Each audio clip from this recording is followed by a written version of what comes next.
Live from Liverpool, The Dark Paranormal, Season 20.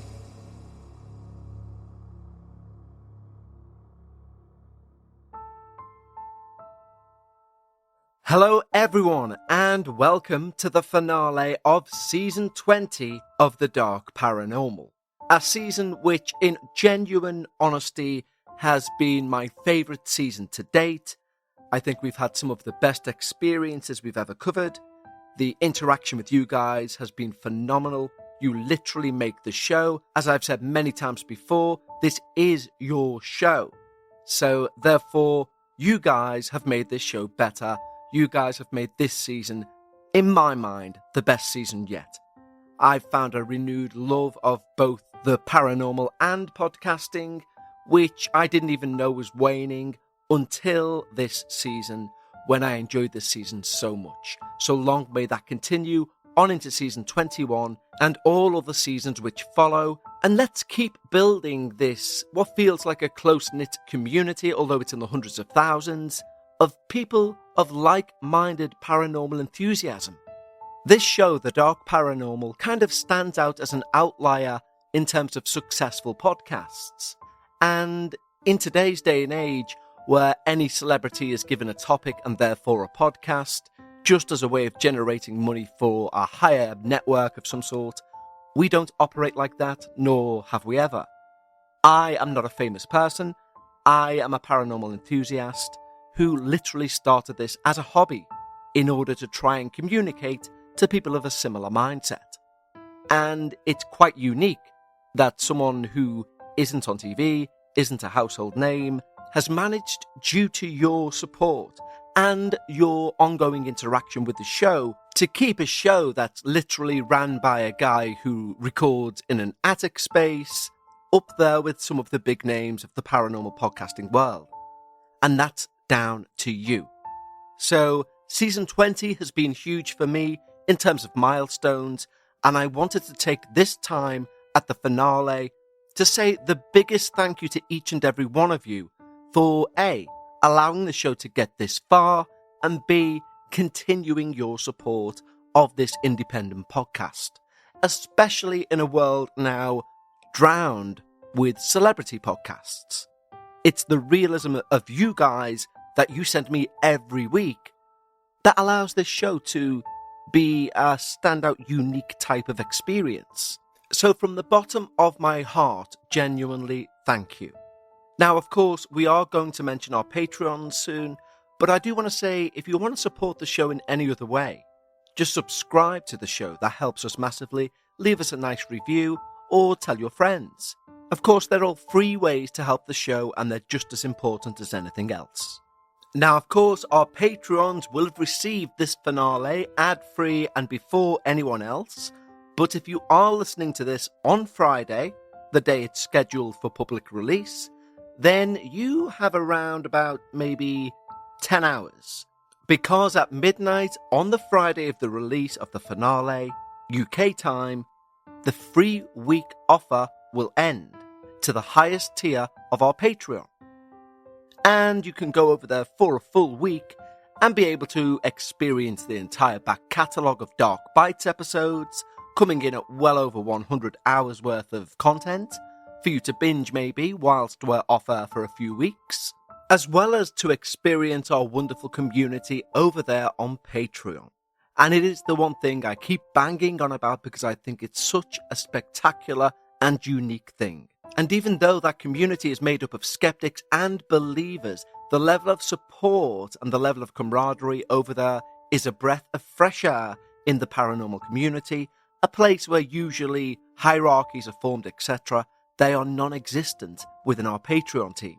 And if you choose to stay on our Patreon, of course, you will receive a new Dark Bites episode, a 30-minute episode of the shorter experiences we receive, which is a little less formal than our standard show, The Dark Paranormal, every single Sunday of the year without fail. And every episode that we release on the main feed will go to you ad-free and before anyone else. And as our patrons have found out with this finale, you receive finales and the upcoming debut of Season 21 before it airs on the main feed.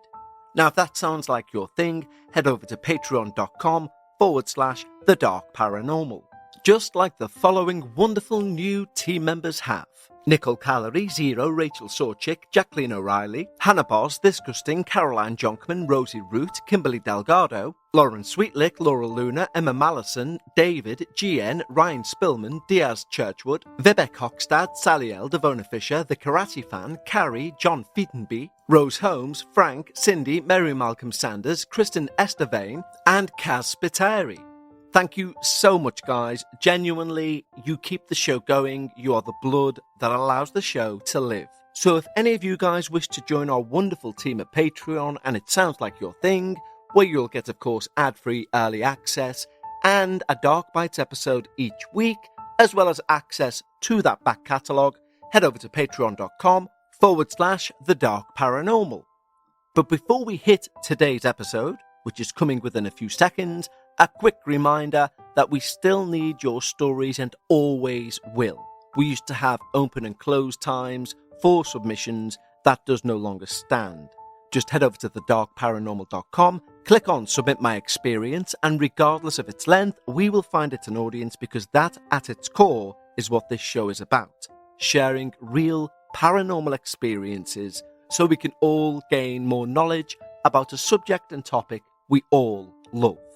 But right now, for the final time in Season 20, and for the last time until Friday the 8th of August, lower the lights, make yourself comfortable, and of course, leave your disbelief at the door, as we find out just why, if she knocks, do not answer.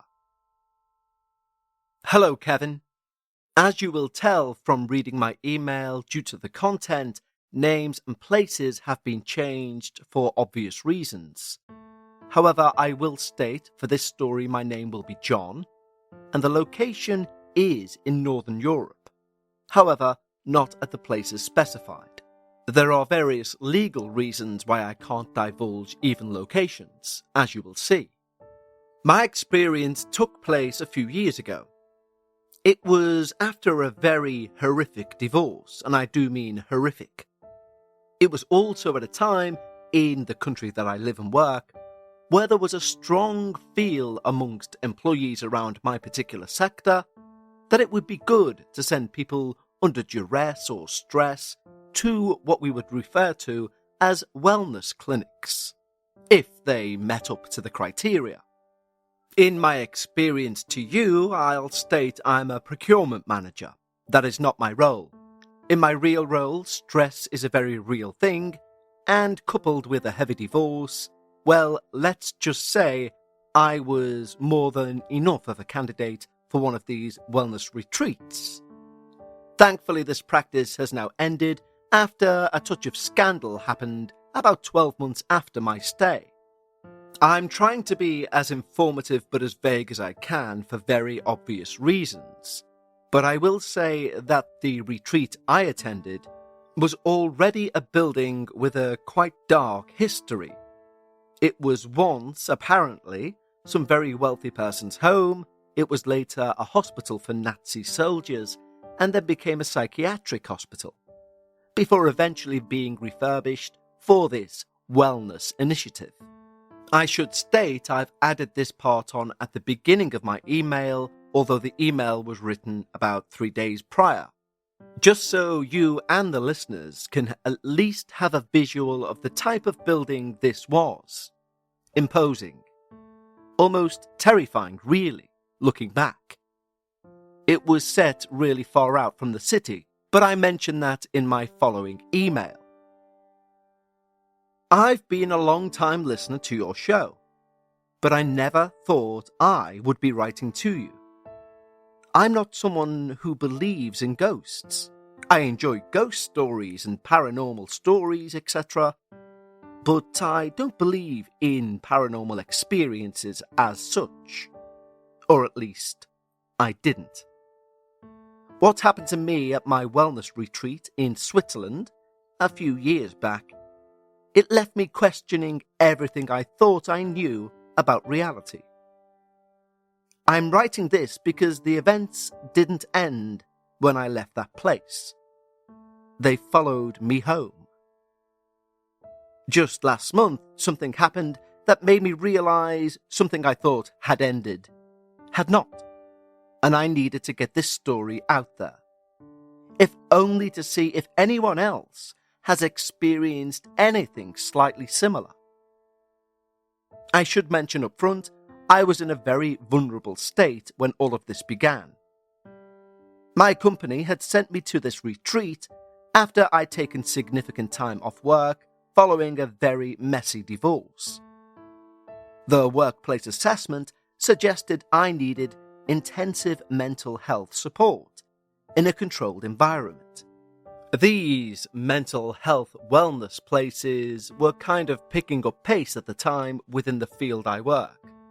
We refer to them as executive rehab, in a sort of jokey manner. And after joking about these places, here I was, a 42-year-old procurement manager from Zurich, going to executive rehab. The wellness retreat itself sat in an isolated part of a mountainous area, accessible only by a winding mountain road that took 45 minutes from the nearest village. It's the kind of place that looks like it was designed by someone who read far too many minimalist lifestyle blogs. All clean lines, natural wood, and floor-to-ceiling windows showcasing the dramatic mountain landscape, at least on one side. The other side was its complete old self. And if I said picture a 400-year-old Northern European mansion that looks like it has bats flying around it, that's exactly what it would look like. The brochure promised a digital detox healing and reconnection with the authentic self. What it delivered was something far more unsettling. I must state that we, or at least I, were not tied to go there. We could have refused.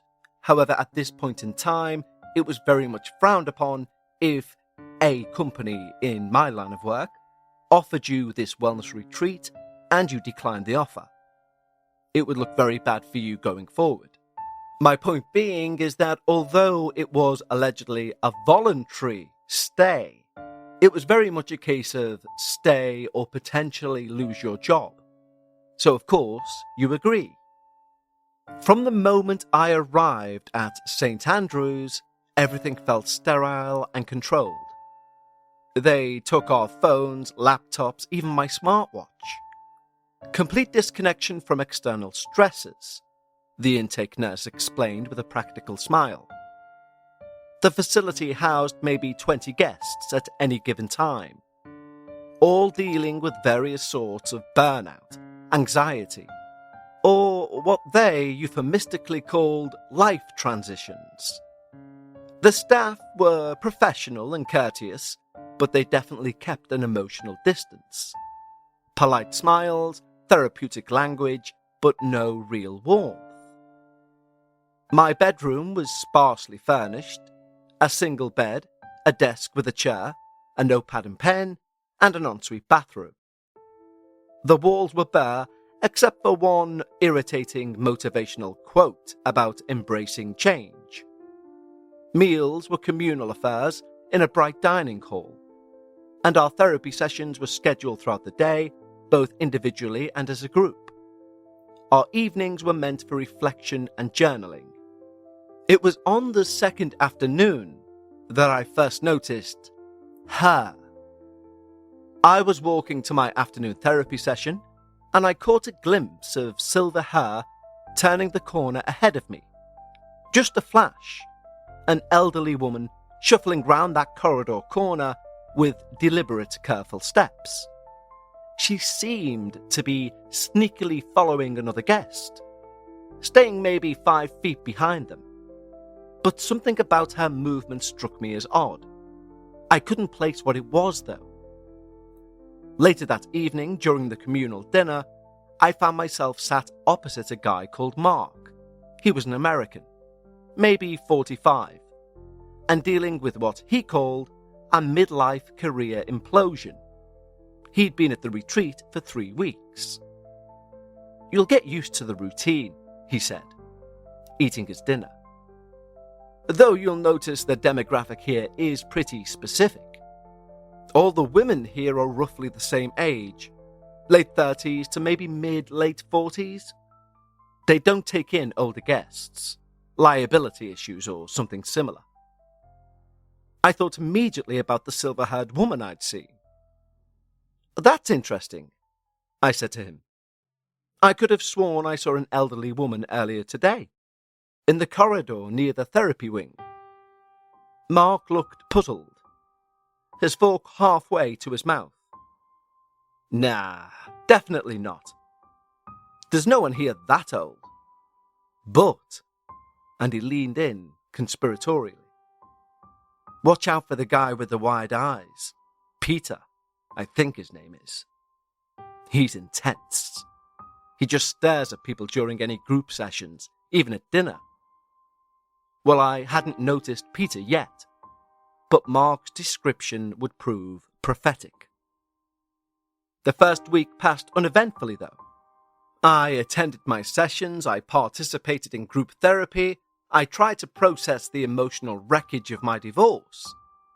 The retreat's isolation was supposed to be therapeutic, and in a way it was, but I found it rather unnerving, especially the quiet at night.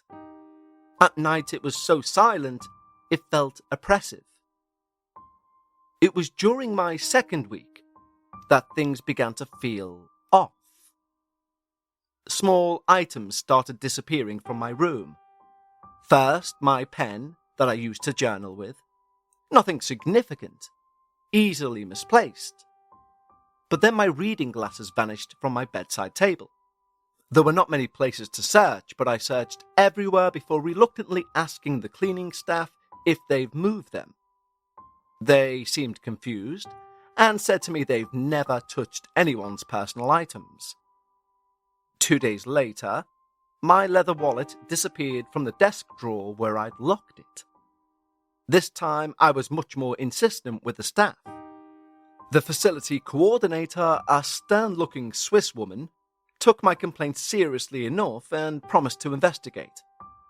She even had security review the hallway cameras, though she mentioned the recordings showed nothing unusual.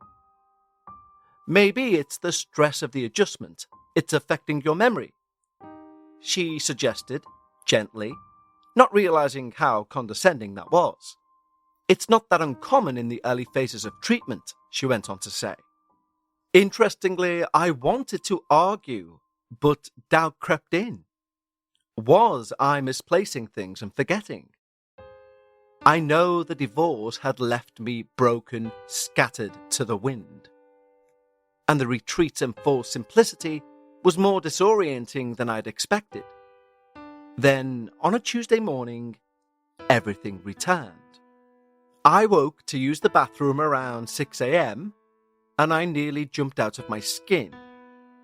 Every missing item, the pen, my glasses, my wallet, even a book that I'd forgotten had gone missing, was arranged in a perfect line on the bottom of my bed. Not scattered, not dropped, arranged, as if someone had walked in and placed each item with deliberate precision. My hands were shaking as I checked my bedroom door. No, still locked, as I remembered from the night before, from the inside. The chain also still engaged. The window was 3 stories up, with no balcony nor fire escape. There was no rational explanation of how someone could have entered my room, left these things, and escaped again. That morning at breakfast, I was too rattled to eat. I scanned the dining room hall, looking for, I don't know, an explanation, a guilty face. Instead, my attention was drawn to a man sat alone near the windows, staring directly at me with unnaturally wide eyes, unblinking. The breakfast in front of him, untouched. When our eyes met, he didn't look away, or blink, or even acknowledge me. He just kept staring. This, I thought, had to be Peter. He was maybe 50, thin, prematurely greying hair and those disturbing, perpetually wide eyes. He never seemed to blink. Even during group therapy sessions, I noticed he rarely spoke, but would just go round one by one, staring at everyone intently, moving from speaker to speaker like he was taking in or databasing every word. After 3 days of his constant staring, I'd had enough. I kind of cornered him after lunch in the corridor. "Excuse me," I said, trying to keep calm. "I'm John. I think you're Peter?" He stopped walking and slowly turned to face me, his eyes as wide as usual, studying my face with a very uncomfortable intensity. "You've been staring at me during meals and sessions. Do you want to say something to me, or is there something you need?" Peter blinked. Only once. And then he opened his mouth as if he was going to speak. And then he snapped it closed and shook his head. "Okay. Well, if you need something, you can just ask. There's no need to stare. It could be seen as rude." He nodded once and continued down the corridor, his gait oddly shuffling. I'd never really seen him walk before, but it was like an old man, despite his apparent age. I thought that was the end of it. I was exceptionally wrong. Today's episode of The Dark Paranormal is brought to you by Progressive Insurance. Fiscally responsible, financial geniuses, monetary magicians. These are things people say about drivers who switch their car insurance to Progressive and save hundreds. Because Progressive offers discounts for paying in full, owning a home, and more. Plus, you can count on their great customer service to help you when you need it. So your dollar goes a long way. Visit Progressive.com to see if you could save on car insurance. Progressive Casualty Insurance Companies and affiliates' potential savings will vary, not available in all states or situations. 2 nights later, around maybe 2 a.m., I woke up with the unmistakable feeling of being watched. I rubbed my eyes and looked around my room, and I couldn't see anyone. But the room seemed darker than usual, and then I noticed it was for a particular reason. There was a face in my small rectangular window of my door. It was Peter. And here's the thing. Peter was a frail, old, peculiar man, in my eyes at least. And if we're talking about physicality, I was very confident it would be a one-way street, in my favour. But on that night, Peter didn't seem to be alone. It was as if he was with a gang of people outside my door. I felt really afraid to the point I held my breath, until my voice cracked. "Peter?" He turned to look directly at me. Those wide eyes found me in the darkness of my room, and for a long moment we just stared at each other. And then, without a word, he slowly began crouching down out of sight. Then I noticed a small white something being slipped under the door. I got out of bed, walked over, turned my light on. I checked the window, but Peter had long gone by now. It was a handwritten note that simply had scrawled on it, "If she knocks, don't answer." I recognized the paper as being from one of our journals, so I brought that note to my individual therapy session the next afternoon. Malcolm, my British psychiatrist, was in his 60s, and he read it with a frown. "Peter is an exception here," he said carefully. "His condition is more complex than most people like you. I remember you said something about confronting him in the corridor. Well, to someone like Peter, he would see that as a connection or a bond. I'd strongly suggest not engaging with him in any way going forward." "But what does it mean, the note?" Don't let her in." Malcolm's face changed. He took off his glasses and said, "Peter sometimes experiences episodes where reality becomes fluid for him. As for the note, it's likely connected to something in his anxieties. Nothing that you need to be concerned with at all." Trying to lighten the mood, I forced a laugh. "Is he talking about that elderly woman, the one I keep catching glimpses of in the corridors?" Malcolm's pen stopped. "I'm sorry, what elderly woman?" "Silver-haired, maybe 70s. I see her in the corridors now and again. Usually following other guests, actually. She walks very slowly, like she's—" "John," Malcolm interrupted, "there's no one here that matches that description. Our eldest guest is Peter, and he's 49. The way he said it with such quiet certainty made my stomach drop. "But I've seen her multiple times." He leant back in his chair. "Are you sleeping? Because sleep deprivation can cause visual disturbances. Maybe we could discuss introducing medication." I declined and left that session feeling much more unsettled than when I'd arrived. Was I hallucinating? Was I having some sort of breakdown? The missing items, Peter's bizarre note, and now apparently seeing people who weren't there. Well, this all pointed to my mental state deteriorating rather than improving in this place. But that night, as I lay there in bed, staring at the wall, trying to fall asleep, I heard something that made my blood run cold. 3 soft but deliberate knocks on my door. I held my breath, listening, staring at the wall an inch from my face. There was a very long silence, so much so I hadn't moved, but felt my eyes begin to close again. Whatever fear I felt before was now doubled. I was holding my breath, but almost simultaneously having a panic attack. Curiosity and stupid manliness got the better of me, and I quickly turned to the door, and the silver-haired woman was stood at my door. Her forehead and nose were pressed so hard against the glass, her nose was squished against the glass.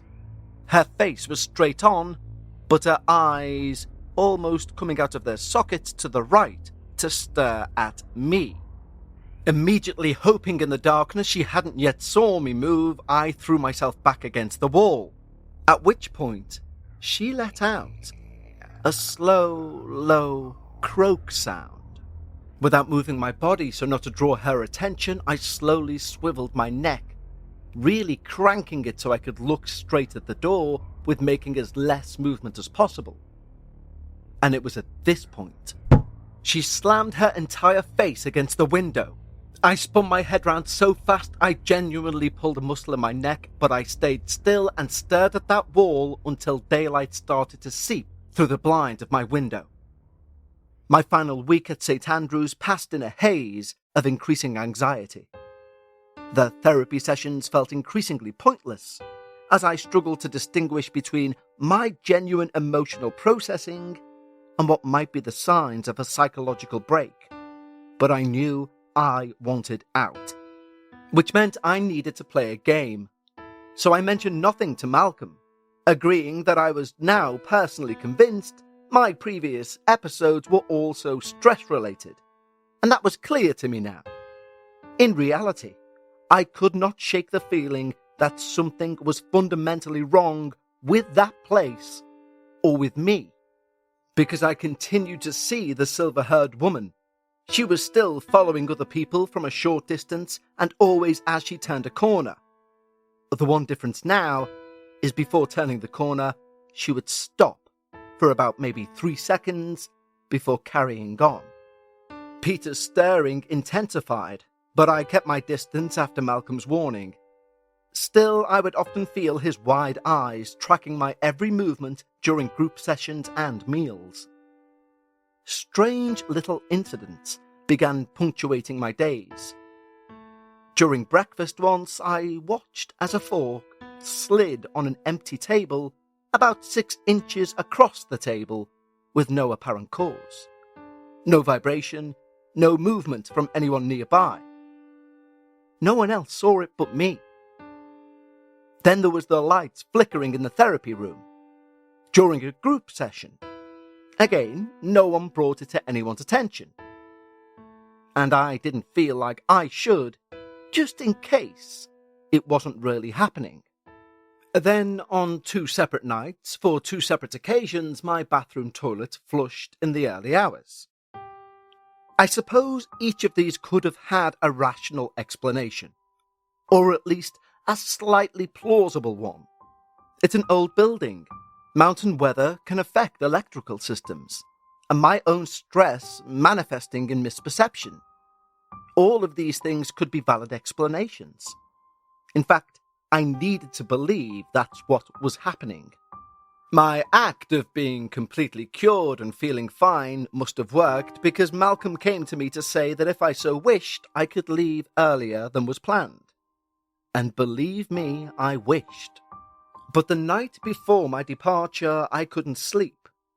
Something was off.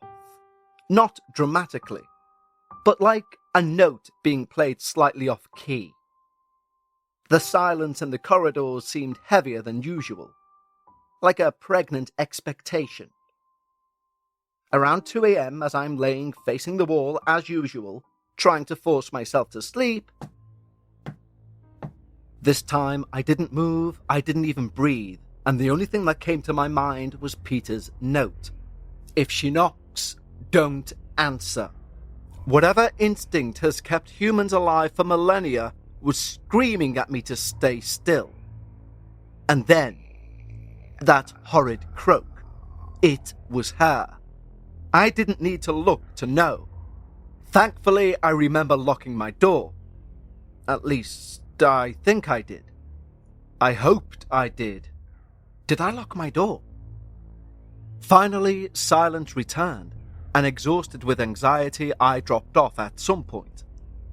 But when I woke the next morning, my heart started pounding, because my door was wide open. I shot upright, my heart hammering. I was certain I'd locked it before bed. It was a habit by now. I checked the hallway, but it was empty. I showered quickly, packed my belongings, eager to leave. As I waited in the lobby for my taxi, the other guests began preparing what the staff called the congratulatory corridor. Even though I'd taken part in many of these stupid events, I'd completely forgot it would happen to me when I left. It was tradition at St. Andrews that when a patient left their course of treatment, the other patients would gather either side of a corridor and applaud, congratulating the patient who was now allegedly cured of all their mental disorders.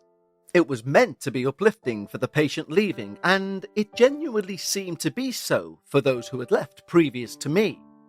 But for me, knowing I didn't think I was fully cured of anything, I felt both like a fraud and increasingly uncomfortable as I faked a smile and walked through the applause. Near the end of the corridor, I spotted Peter. He wasn't clapping. He was crying. Something compelled me to stop in front of him. "It's okay, Peter," I said, trying to comfort him. "This is a good thing. I'm getting better." Peter looked up at me with those wide, wet eyes and whispered something as I walked away I almost missed. I'm sorry. I turned back and laughed. No, this is good, Peter. This is a good thing." The staff then gently guided me towards the exit where my taxi waited. By the time I reached my apartment after over an hour and a half drive, I'd already started to rationalize the entire experience. Stress, isolation, unfamiliar surroundings. All perfectly logical explanations for what I'd experienced. Even the hallucinations of this woman and her croaking and banging and knocking. They were just probably led-on illusions created by Peter's note. and my weakened mental state. I threw myself into building a new life. I obsessively cleaned, I bought new furniture. I prepared to return to work the following week. And for about a week I felt genuinely better. The retreat, despite its horrors, had worked. At least I told myself. I was healing. Then, on about my 8th night home, the hallway light turned on by itself. I was watching TV when I noticed the glow spill into the living room. I got up to turn it off. I assumed I'd left it on by accident, although I distinctly remembered turning the lights off. The next night, I hear footsteps in the hallway outside my apartment. Soft, deliberate steps. Ones that pause directly outside my door for about 30 seconds before carrying on. As they carried on, I ran to the peephole, but the hallway was empty. But everything thus far was still completely rational to me. And then came the incident that shattered my carefully constructed rational experiences and explanations. I was watching a late-night movie, some mindless action film, when movement in my peripheral vision made me turn, and something grey looped through the air in a parabolic arc that suggested it had been thrown from waist height from the doorway, landing in the middle of the room. And it was a pillow from my bed.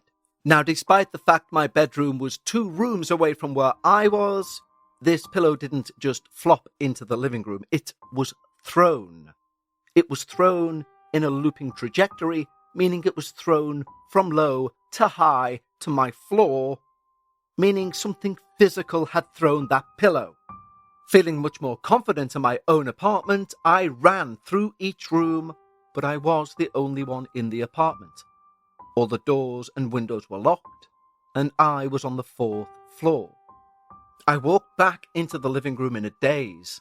I sat on the couch and stared at this pillow in the middle of my living room floor. I put my head in my hands. Staring at this pillow, I thought about Peter, and wondered why he was crying when I'd stopped to comfort him, and why he was saying he was sorry, repeatedly. Sorry for what? Then another memory surfaced. My door being open on that final morning, even though I was certain I'd locked it. What if Peter hadn't just been warning me about knocking? What if he'd been trying to tell me or trying to do something else entirely? Peter's note had said not to answer the door if she knocked. But what if Peter, in some misguided attempt to help or connect, had let her in? What if Peter, fully aware of what he was doing, let her in? Because here's something I found out myself about Peter. Only a month after I was released, Peter, who'd been there for a long, long time, was given a full, clean bill of health and released. Interestingly, I've never saw or heard from the silver-haired woman again. However, when I'm stressed, what could be deemed as paranormal events do take place in my apartment. Things moving, things opening, such as the fridge, cupboards. I'm very stressed right now at work. Thankfully, the wellness program has gone away, but things are starting to get a bit strange. For example, what prompted me to write this email to you is twofold. Firstly, last night as I was watching TV, I was convinced I heard the croak of the silver-haired lady outside my front door. Of course, I needed total silence in order to clarify that, but when I turned my TV off, it stopped. But I'm not convinced it was not that sound. My second reason for writing in, and I'm writing this as I work, is if anyone else out there has experienced this type of thing, and I mean getting stressed, and then these things start to happen, and they've found some sort of solution to it, then I'd be all ears. Because although I joked about St. Andrews, in truth, I no longer have a place of mental refuge, other than going to see my doctor, etc., and that will lead me into actual psychiatric hospitals, which is something I really don't want. So if anyone has any suggestions, if you read this out, that is, could you please forward them on to me? Kind regards, John. Well, John, thank you ever so much for genuinely one of the most disturbing stories I think I've read in a good while. Now, I'm at an unfortunate advantage to the listener in terms of I know the location John's referencing. However, John's fully explained to me why that can't be divulged, and that's not only his prerogative, but I completely agree with him the reasons why. But as John did ask if anyone has experienced this phenomena, and we know this phenomena occurs frequently in the paranormal, stress is often a key build-up or aggravator, if you will, of paranormal phenomena. It's documented in many famous worldwide cases, but usually with teenage people or people going through puberty, etc., not normally with middle-aged people of any sex or gender. So if you yourself have any experience of this, you can email us still at contact@thedarkparanormal.com. But that's only for experiences relating to John's experience or for suggestions regarding the show, such as ideas for Dark Realms episodes. Any of your experiences, as we said at the start, still need to go through our new form, which is in the show notes, or can be found by going to thedarkparanormal.com and clicking on Submit My Experience. I've really looked forward to delivering this episode because it's very rare, on the Dark Paranormal at least, that we leave an episode open-ended. And people may think this is not open-ended, but for me it is. We're left wondering, was this all just part of John's imagination? If not, what role did Peter play? And indeed, if Peter was possessed or haunted by this silver-haired woman, did he indeed just pass her on to John? So thank you, John. I really enjoyed your submission. I've really enjoyed season 20, so thank you everyone for taking part. I cannot wait to bring you season 21 on Friday, August the 8th. And until then, unless you're a Patreon, of course, take care, stay safe. Do subscribe to the show so that you don't miss our debut episode. And in the meantime, just remember, if you're ever discussing the paranormal, always keep some of your disbelief at the door. And I'll speak to you next time, Friday, the 8th of August, for the beginning of season 21 of The Dark Paranormal.